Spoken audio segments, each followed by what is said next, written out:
This glorious being who grew up knowing life as a play, as a celebration, went through an azure life of a brahmachari with great intensity. These 6 years of being there, along with a few more disciples of this traveling school of Sandipani, Uddhava, his cousin, brother and his very dear friend, Balarama, his brother, who struggled with his brahmacharya. Balarama just wanted to eat well. When he feels like shouting, he wants to shout, he wants to get angry, he wants to hit somebody once in a way. Balarama was always looking for a fight. He's a big man.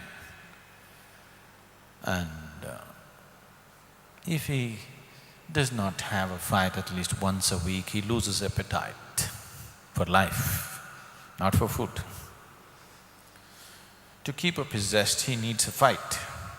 So here is a brahmachari with a shaven hair, he's not supposed to fight with anybody, shout at anybody, abuse anybody, nothing is allowed, he has to just beg his food, and whatever comes he has to eat, and he has to chant and recite and discuss many things which are all beyond his…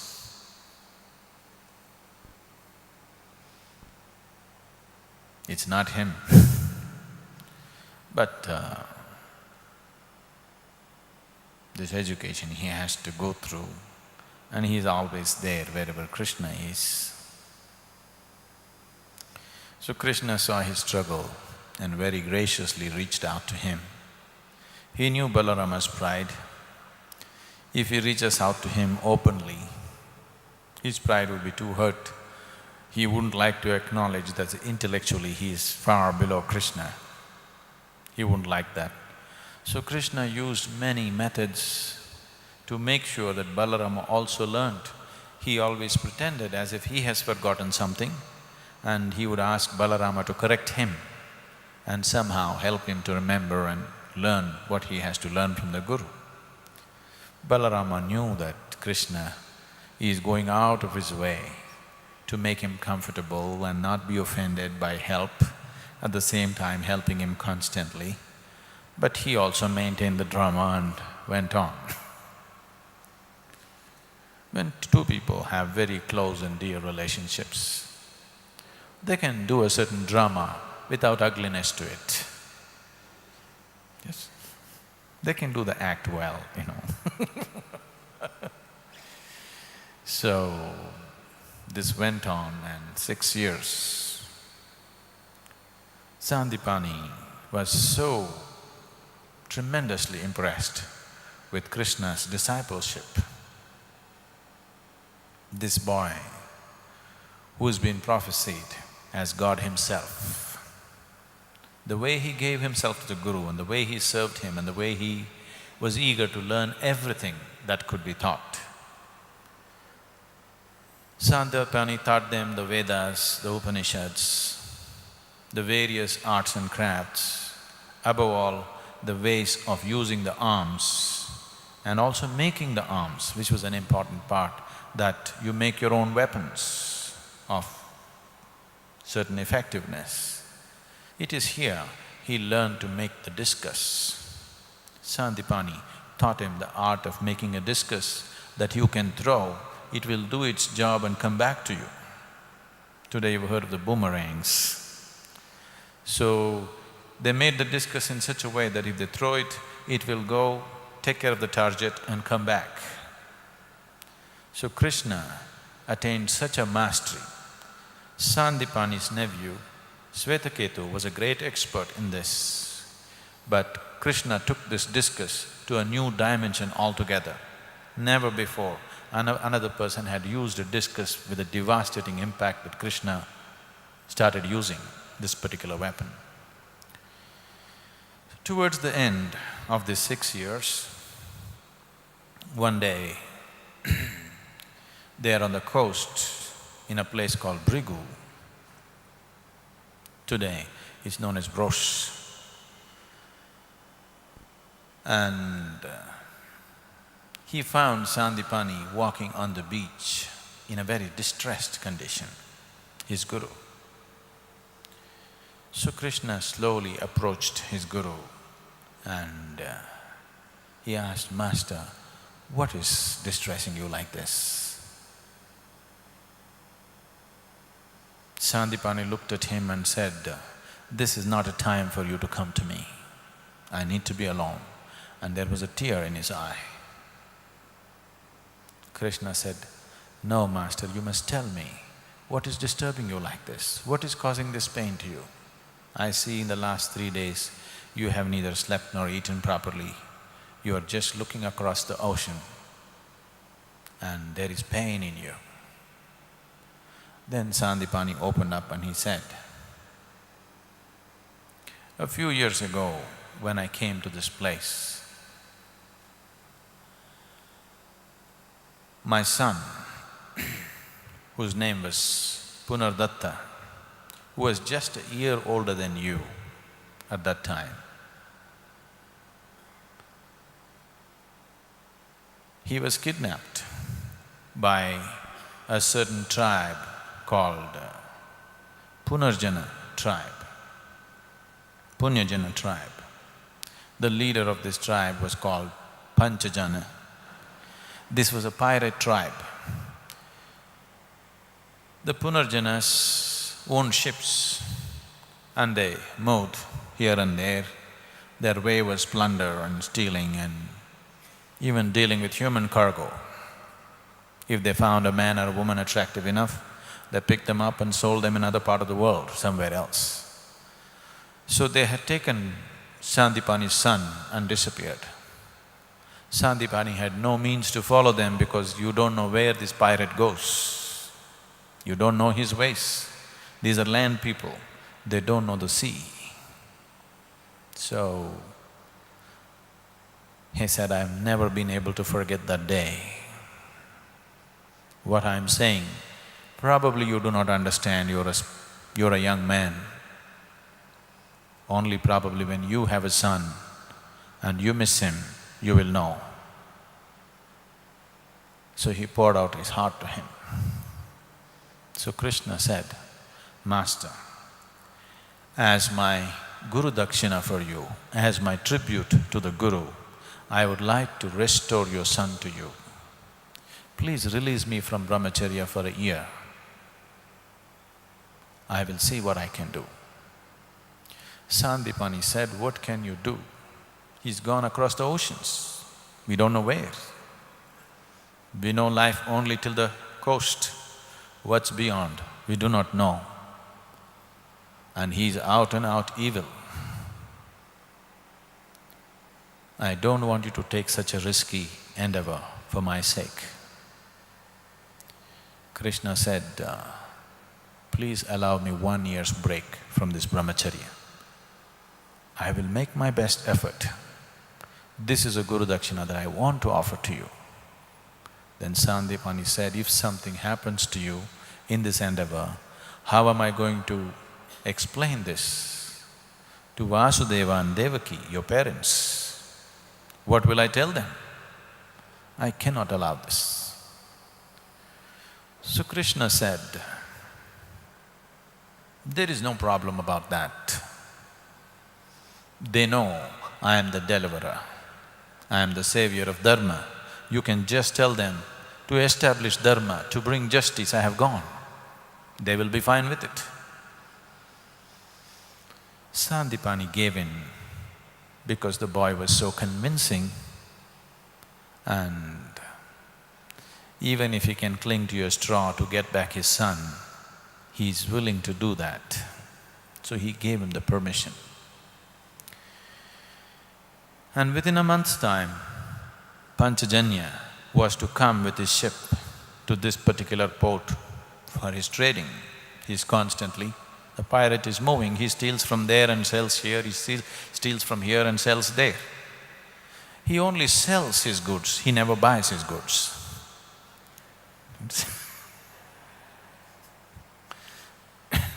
It's a kind of trading, He's a businessman, he sells, but he doesn't buy.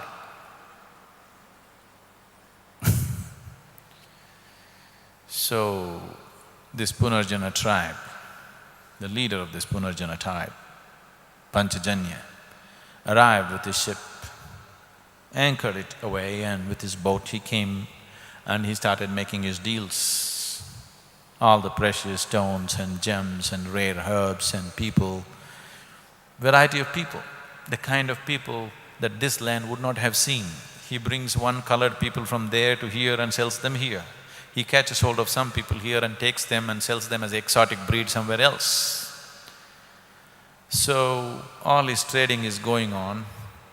He camped in this place for a month. Krishna patiently waited, learning all his ways, how he deals with things, following him and being around wherever he is.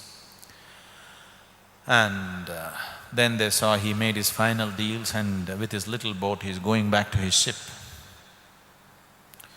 Krishna and Uddhava swam to the ship. So the ship was waiting for the right kind of winds to sail away. These people got onto the ship and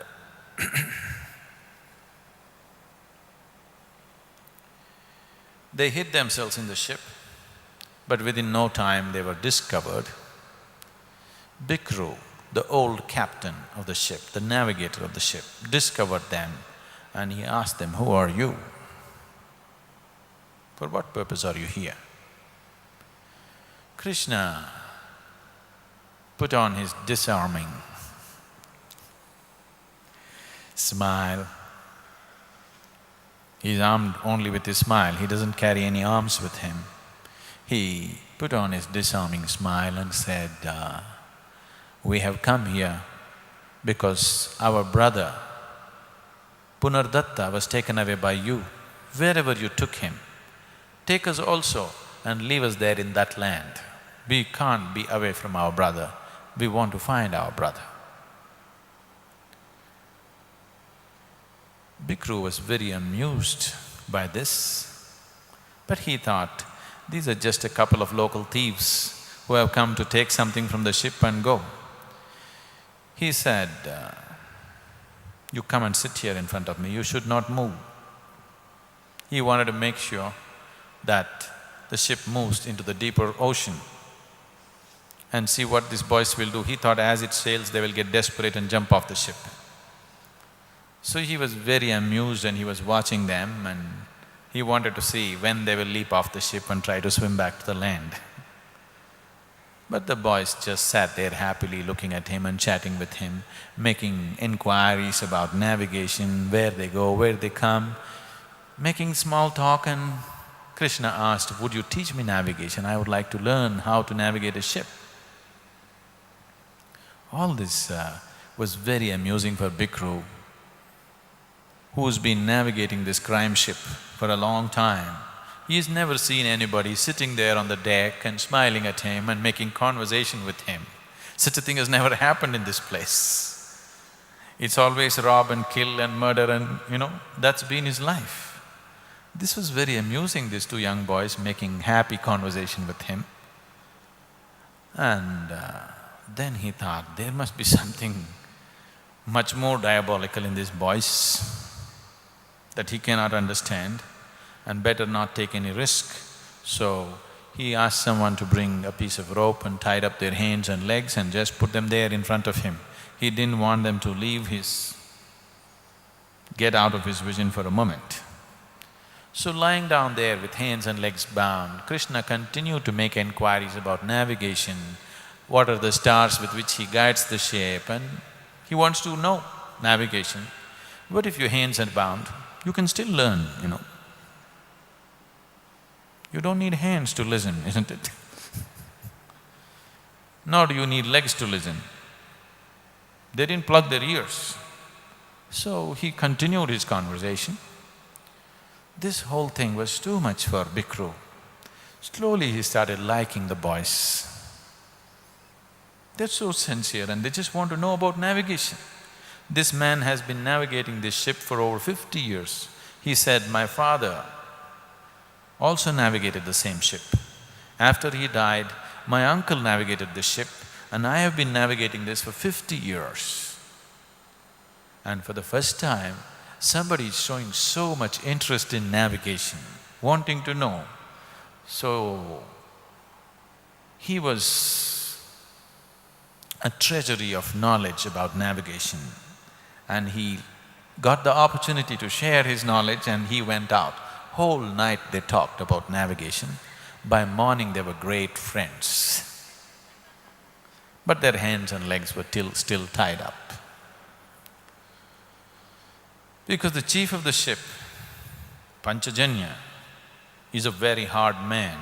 If anything is out of the way from the way he wants it, people will be severely punished or killed. Then he waited for the morning and then reported to Panchajanya that we have 2 boys here. Panchajanya came and looked at them, asked them to be released from their ropes. He sized them up and he thought, oh, this is good cargo. This blue boy can fetch us some real good prize somewhere. And the other fellow also is not so bad. So, he told Bhikru, don't give them any hard work, feed them well, let them just be here. They're good, we'll sell them somewhere. The next port that we are going to will definitely fetch a good price for boys like this. So don't give them any hard work. I don't want them all sunburnt and bruised. I want them the way they are. They're really beautiful. We want them this way, keep them this way. So they were given good food and taken care of. Krishna went about freely in the ship, trying to make friends with everybody. Panchajanya what this? He doesn't like friendship. Friendship is danger. He wants the whole ship to be constantly on alert and in fear of him.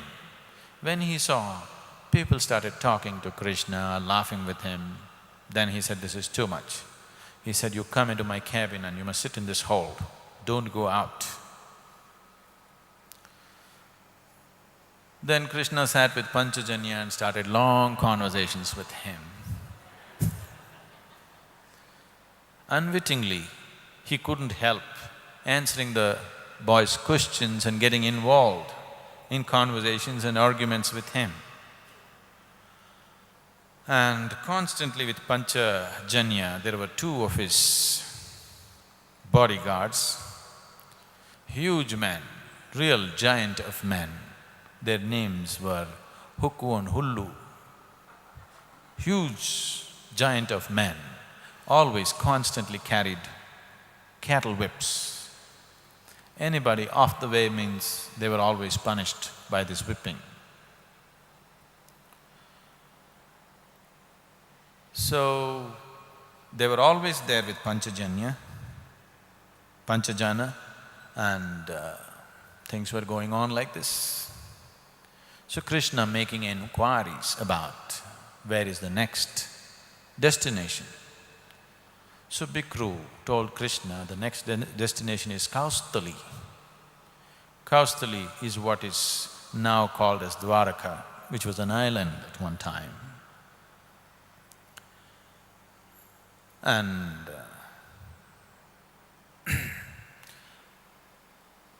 there we would like to sell you, our master would like to sell you there, but if you don't fetch a good price there, we will take you to the next port, which is a much longer journey, Vaivastya Pura or Puri.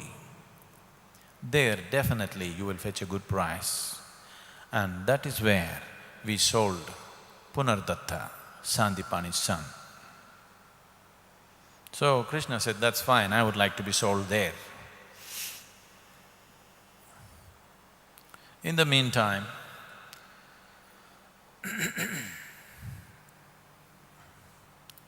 a certain young carpenter who was working as a crew on the ship happened to sleep off on his job because he was not well. His name was Radhi. Radhi slept off on his job. The report went to Panchajana. He does not take these things kindly. He was dragged and brought on the deck. He wanted to make a demonstration out of this. So he asked Hukku to take the cattle whip and give him 6 lashes. The boy was held down and this man, a giant of a man, using the whip, 6 lashes, left bleeding wounds on the boy's back and he just passed out.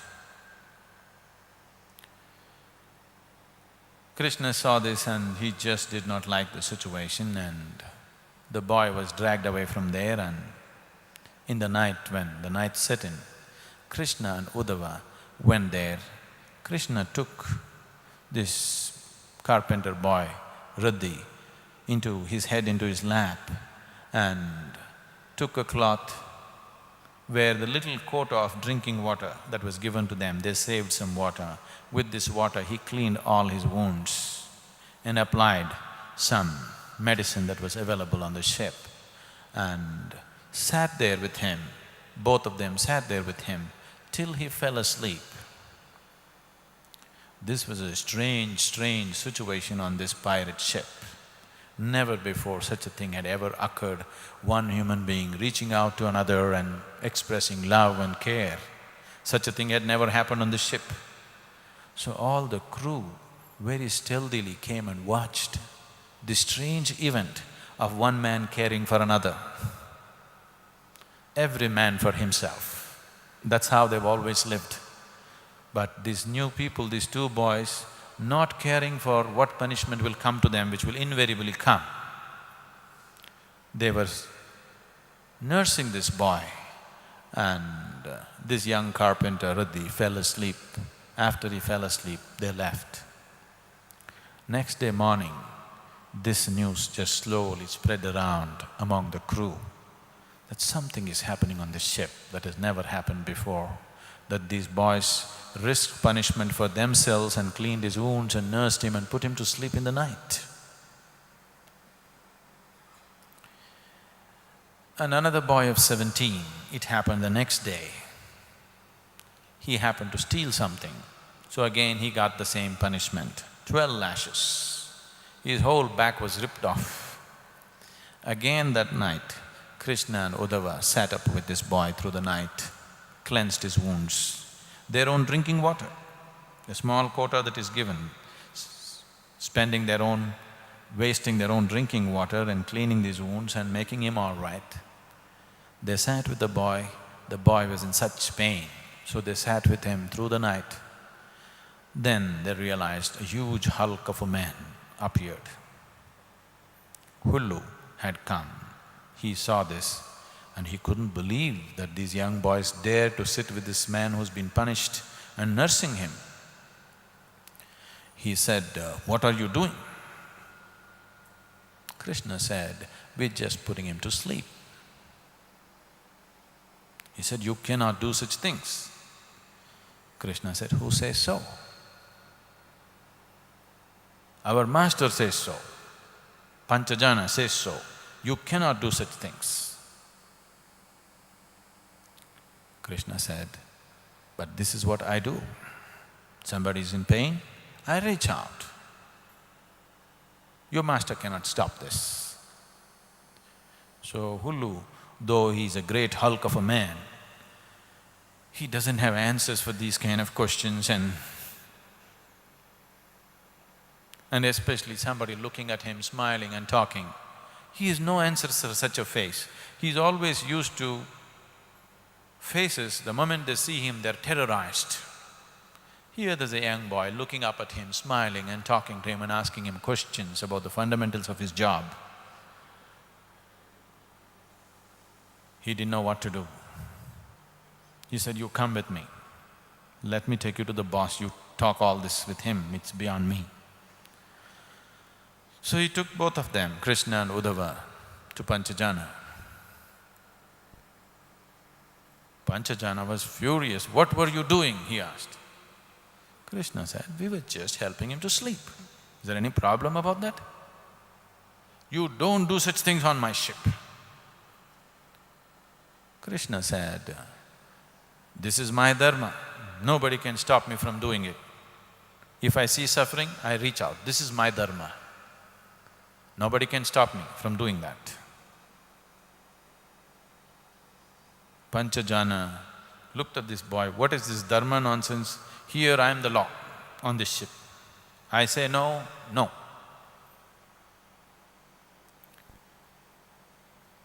Krishna said, "That doesn't go with me. Wherever I am, I follow my dharma. My dharma is just this. I reach out to people, no matter what's the law. This is my dharma."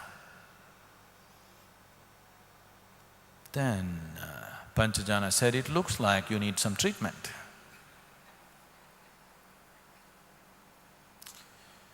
But then he looked at the boys. He saw they're such good merchandise. If he whips them and strips off the back of the skin, they may not sell well. So he said, "Hulu, just lock them up in the hold." They had a wooden cage at the bottom of the ship. He said, "Just lock these guys up, give them food, don't let them out. There's no point using the whip on them, we will lose the prize. You don't destroy your own merchandise." So they were taken and locked up in this wooden cage. By now, too many stories about these two boys had spread among the crew, and they didn't know what to make out of these two strange people who are so puny and small compared to them. But they go about doing their own things in their own way. Never before another man had dared to stand up and speak in front of Panchajana and not follow his orders on the ship and surviving to see the next wink of the eye. But somehow these two boys had survived this, so slowly among this illiterate crew, stories started spreading. There is something about them. It looks like they are spirits, they are not real human beings. Especially Huku, who was the whip man, he was brought up in some desert lands with all this spirit business. It really put the fear of evil spirits in him. He sat down and prayed that these evil spirits who have come on the ship should not touch him. And later in the night, Bikru, who was the navigator, came down to the hold and told Krishna, "We are changing direction. We are not going to our original destination. We are going elsewhere which is much further away." Now Krishna got… because he wanted to go to that port, Vaivasthapura, because Punardatta is there. But now Panchajana decided to change course and go somewhere else. So he asked Bikru, "I want to get out of this cage. I will break this and come out." Bikru said, "Don't do such a thing. That will bring death penalty. on this ship. If you break the cage and come out, it will mean death penalty. But Krishna said, by morning, you find some way to open this lock and let me out. If you don't, I'm going to break the cage and come out anyway, death penalty or otherwise. Because if you're going to take me to some other port that I do not know, what will I do there? I want to go to this place. By morning, the carpenter whom he had nursed slipped in, and Krishna had broken out of the cage, and the carpenter fixed the cage as it was. And Krishna and Uddhava just freely walked about on the deck. Panchajana came to know that these two boys are out. So Panchajana asked, who let them out? People said, nobody let them out. So he's broken the cage, that means death penalty. Okay, money or no money, it's enough. Let's put an end to these two fools. Has he broken the cage? Hulu went and inspected and saw the cage was not broken, the cage was intact. The lock was right there as it was, but the boys had just come out. He got totally terrified. These are definitely some evil spirits. In total terror, he went to Panchajana and told him, the boys have not broken the cage. The lock is still intact, but they've just come out. Panchajana also felt a little tremor within himself. What kind of this, cage is not broken and they have just come out. This was with the help of the carpenter, but about 70 years ago,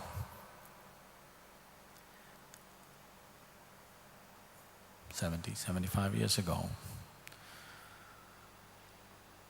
in the present town that we call as Kunnur. You know Kunnur? Ooty, you know Ooty? It's a hill station. Kunnur is another hill station, little lower altitude. There Sadhguru had his little ashram and still it is intact. The British established a cordite factory. You know what's cordite? Explosives. So it was a high security area. There's a little railway station. Because of all these revolutionaries and freedom fighters, there is a general ban on any Indian walking in that area. But Sadhguru doesn't know such rules and boundaries, he just crosses the railway station and goes because it's a shorter way for him to go. So one day they arrested him because repeatedly he's breaking the rule and put him behind the bars. He just walked through the bars and walked away. They didn't know what to do with him. Never again they again touched him, nor was he interested in cordite factory. He just walked through the bars simply like that. But Krishna used carpenter. He doesn't mind those things.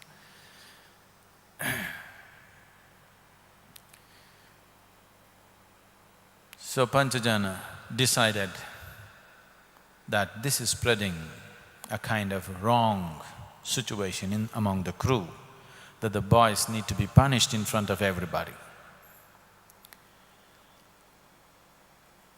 And he called the whole crew on the deck and he brought the boys and he told Hulu, whip these boys.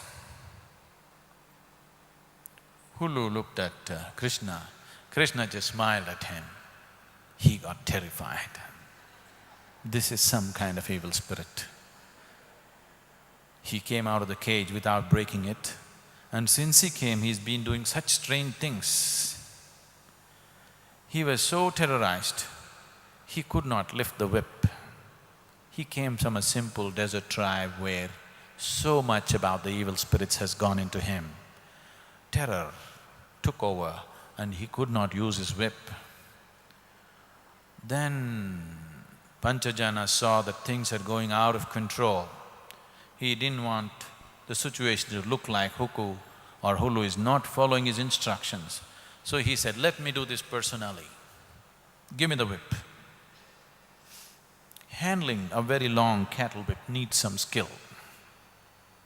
Everybody can't do it. If you try to use the whip, you'll most probably end up whipping yourself.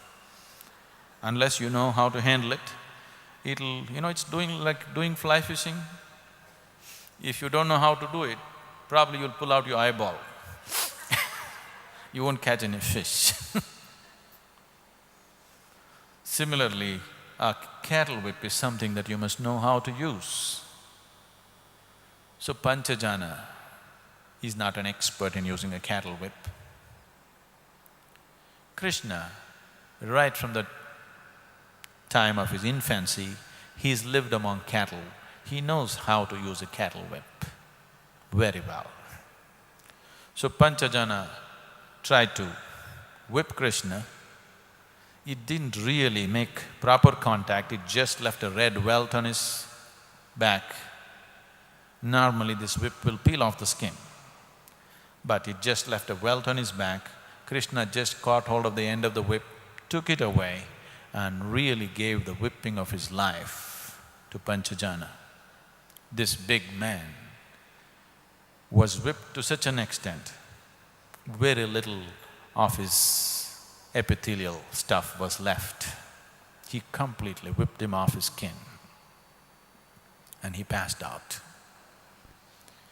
Then, with the help of Huku and Hulu, he transported Panchajana to his cabin and nursed him. Peeled off the skin and then nursed him, made him conscious and told him, see, I have no business with you. My business is just that I want to save my brother, my Guru's son, whom you sold. I see that you hold no hatred towards my Guru or his son. You are just into some business of your own. You are a thief.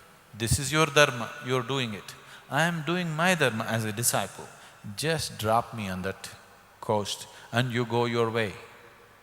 I don't want to have anything to do with you.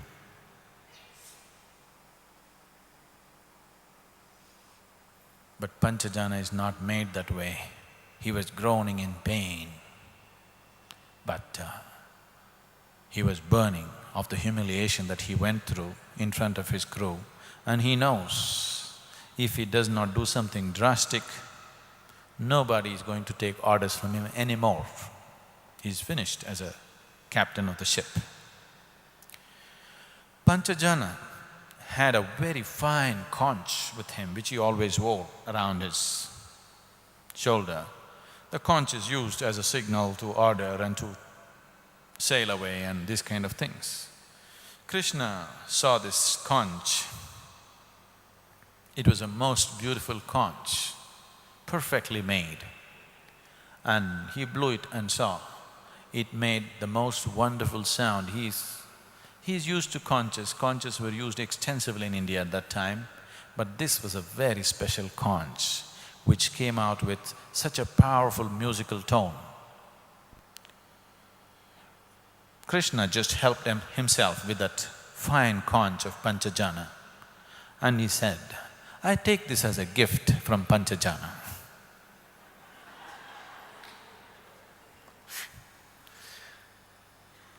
I'm going to keep this conch for myself. I take this as a gift from him. And he wore that conch. That conch remained with him for his whole life. And he named this conch as Panchajanya. Panchajanya became the symbol of power and victory throughout Mahabharata. It played a very important role. Then they nursed Panchajana and left him there in his cabin and came up and they once again put the ship back on course to go to the destination that they wanted to go, where a kingdom which was ruled by a woman who was known as the Mother Goddess. It's a matriarchal tribe where the woman inherited kingdom and she ruled absolutely, and she had tremendous power over people around her. She was an occult person who could see and do things that other people could not understand.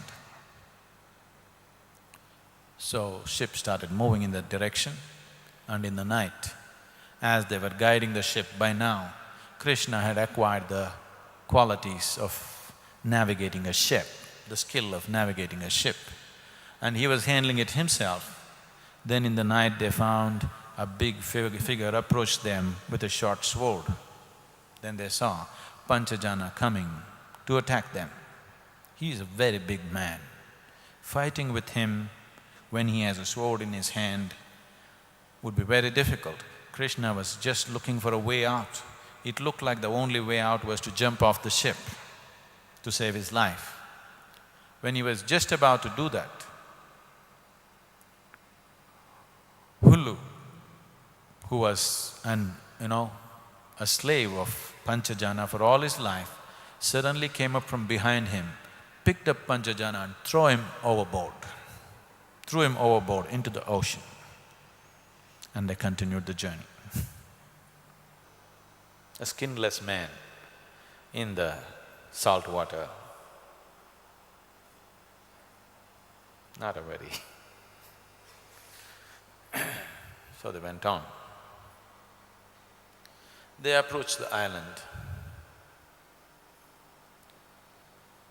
where a very completely different kind of culture existed. So Bhikru had told Krishna about what he knew about this culture. It was completely woman-dominated culture. The queen was revered as the mother goddess, and she used to get into a kind of state where the mother of the universe gets into her and gives her… She says certain things, does certain things. She has a way of knowing things before time. Many stories like this.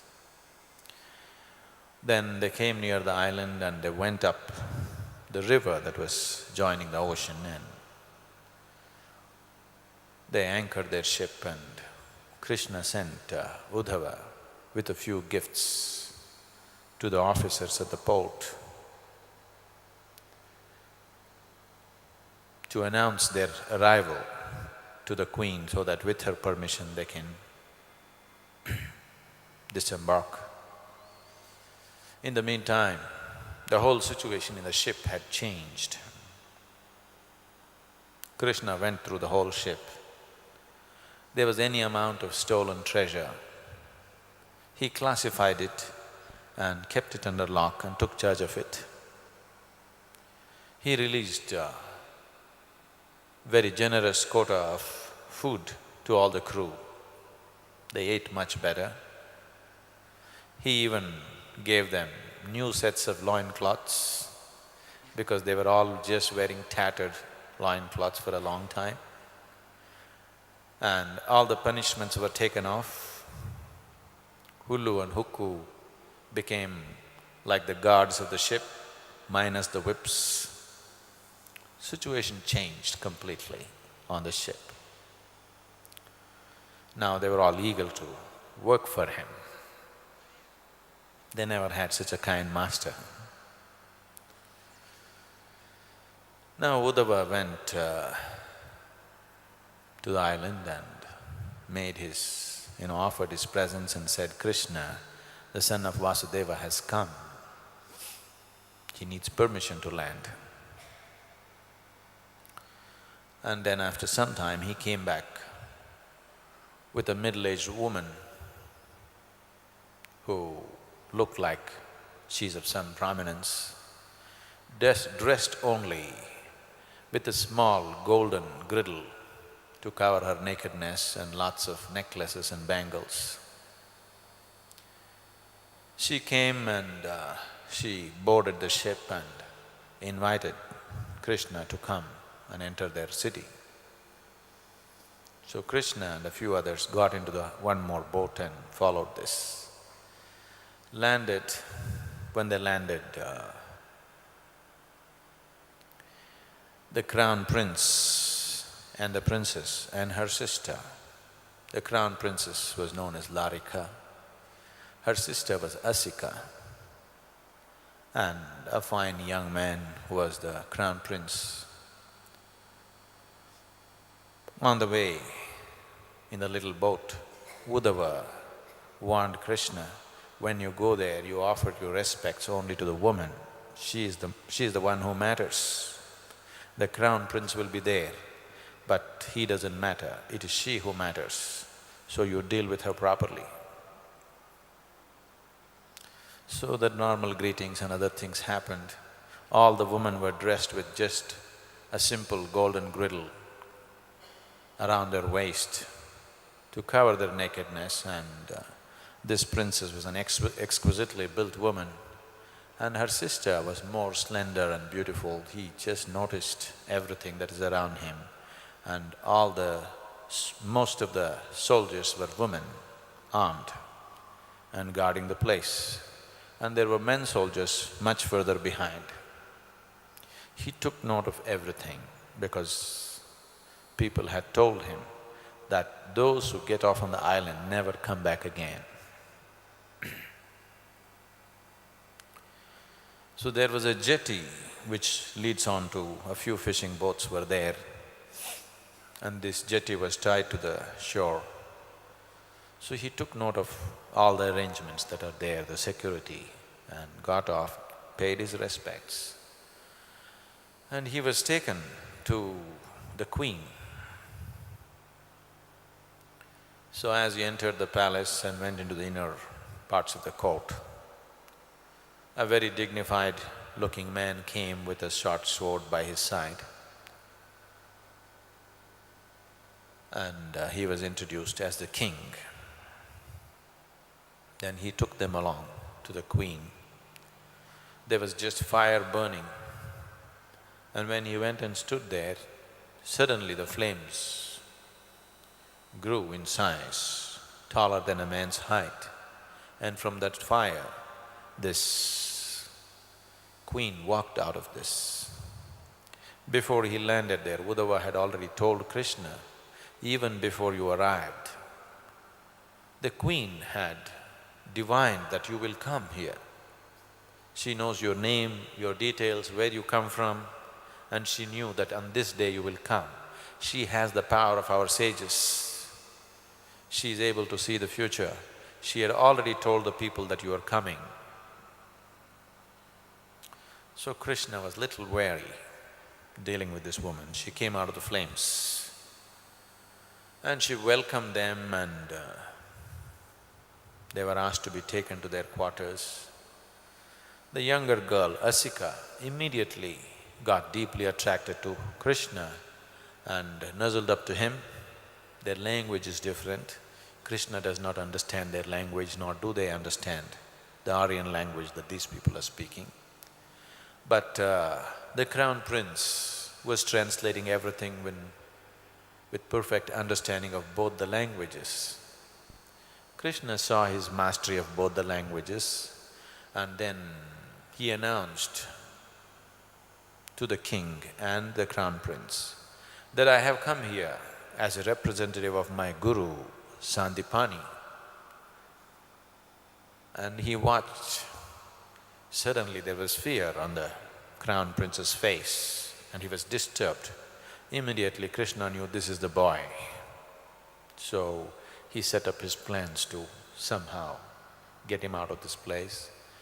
They took them to the quarters, and this girl just hung on to him, and within 2 days she was in deep love with him.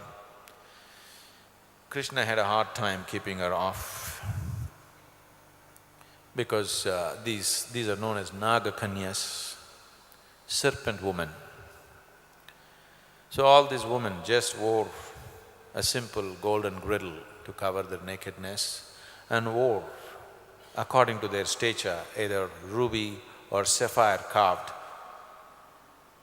cobra hoods on their heads to indicate their status. and they were of a different nature altogether. They were completely of a different nature. They were bred and brought up in a different way altogether. Mainly from their childhood, they have been taught about the pleasures of the flesh, how a woman should be. So this was a part of enslaving the people who go there, plus they had other tricks for which people had no answers at all. Krishna was very wary of her, he tried to keep her away, but the girl just hung on to him.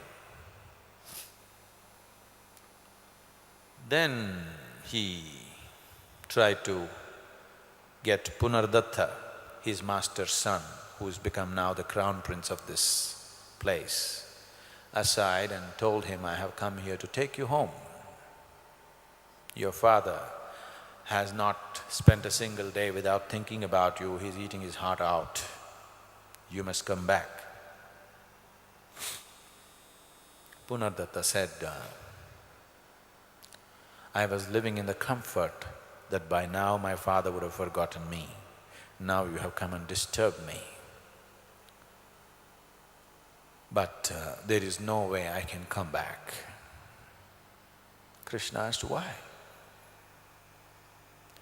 He said, "No, I cannot come back, because if I make an attempt, I will be dead." Krishna said, "You don't worry about that, you just go with me. I will see that you're taken out of this place." Then Punardatta said, "It is not only that I cannot leave this place, I do not want to leave this place." Krishna asked, "Why?" Then Punardatta said, "You do not know the ways of the Nagakanyas, how they enslave a man, in how many ways.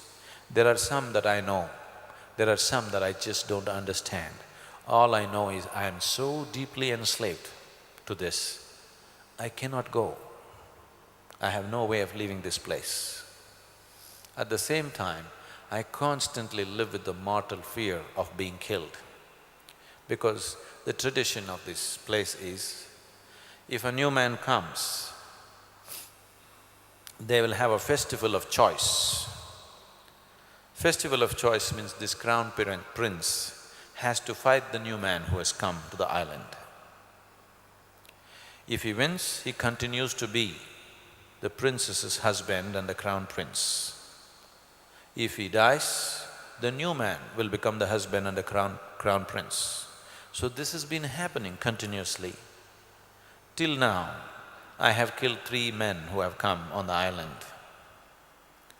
Poor fellows, they did not know what it is to use a sword. Innocent men, they did not know anything about fighting. Such men I killed. I live with that also. And I always fear somebody may come who is a better fighter than me, and he may put an end to me. This is a threat that I constantly live with. And Mother Goddess, Queen Mother, who is in connection or who's sort of capable of taking the Mother of the universe into herself at certain moments, is very powerful. Just by her thought, she rules us. There is no way I can leave this place." Krishna tried to remind him of his father, of his commitment to his culture and his dharma and his duties to be fulfilled back home. Whatever said, Punardatta wept, but he said, "I cannot come." In the meantime, this girl was in many ways trying to get on to Krishna, she wouldn't leave him for a moment. And then, after a few days, a new mandate was passed. The first mandate was that Krishna should marry the second girl. So he was just seeing how to use the situation to escape with Punardatta. But when the mother saw that Krishna was making efforts to plan and take away people, she passed a new mandate. She said that he will not marry Asika, but he has to marry Larsika, who already has Punardatta as her husband, so he has to fight Punardatta. One of them should die. Then Krishna called Punardatta and said, "See, I cannot fight you. You are my Guru's son, I cannot kill you. You are my spiritual brother, I am not going to kill you, nor can you kill me. So this is a time we must break away from this, enough." But there was no way to get Punardatta out of it. He was in a kind of hypnotized state. So the actual event came after this, where Punardatta and Krishna have to fight and one of them have to die. The one who dies is dead, the one who lives has to take this woman as a husband and live there to face the next man who comes later.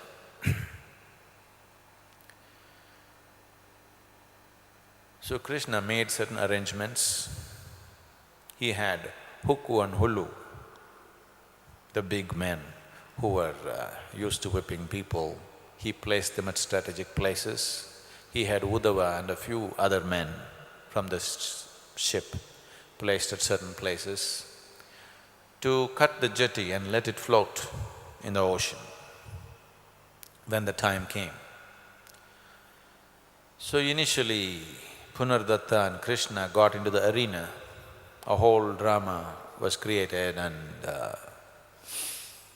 the mother, Queen Mother came up and she gave her mandate that the fight should go. The whole town has gathered to see this. They started a sword fight. Punardatta was no match for Krishna, but Krishna just played the game only to the extent necessary to keep the odds even. Not winning, not losing, they just went on doing sparks on the swords, nothing happening, nobody getting hurt. Initially, people enjoyed it thinking it is equally matched. After some time, they saw it is very stale, it's not getting anywhere and it's not going to draw blood. So people started booing and asking for blood. Then Krishna knew that the game is up, you cannot continue the same hitting each other's sword forever. So he hit Punardatta's sword in such a way that it fell off his hand and he also dropped it as if by the shock of it came off, and then they got into Bahu Yuddha or body combat. Again they wrestled and wrestled and wrestled for both of them throwing each other down and up, but nobody getting anywhere. Again the crowd started booing, asking for blood. Then Krishna, as they wrestled, he took them to the edge of the ring and just picked up Punardatta and threw him out of the ring. Hukku and Hullu were waiting there. They just grabbed him and took him, ran to the boat and threw him in the boat. Then the king,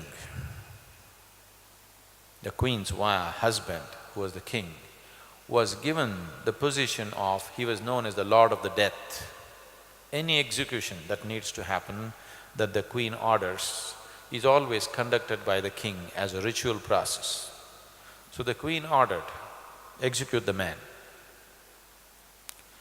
So the king came with his sword and Krishna picked up his sword, and as if he is sword fighting, as if he's being pushed, he just… as they were fighting, they just slowly went towards the jetty and his men cut the jetty and they were just floating away. At that time, this girl, the younger girl, came running and hugged Krishna. So Krishna decided to take her also, took her into the boat and they started rowing away to the ship. Some of the soldiers, both men and women soldiers, they tried to swim and get to the boat. Whoever came near the boat met their fate and they got onto the ship and they're just about to row the ship and also set the sails going. At that time, the mother got up, just came and stood on the… near where the jetty was, and she just looked there and she said, "Asika, come back."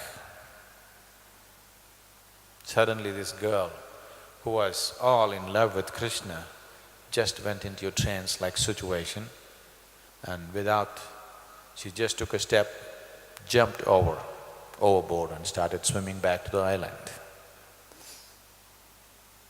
So Uddhava said, you could have stopped the girl. Krishna said, you can't take a Naga Kanya out of her place. She will be completely out of place where we take her. Let her go back to her land.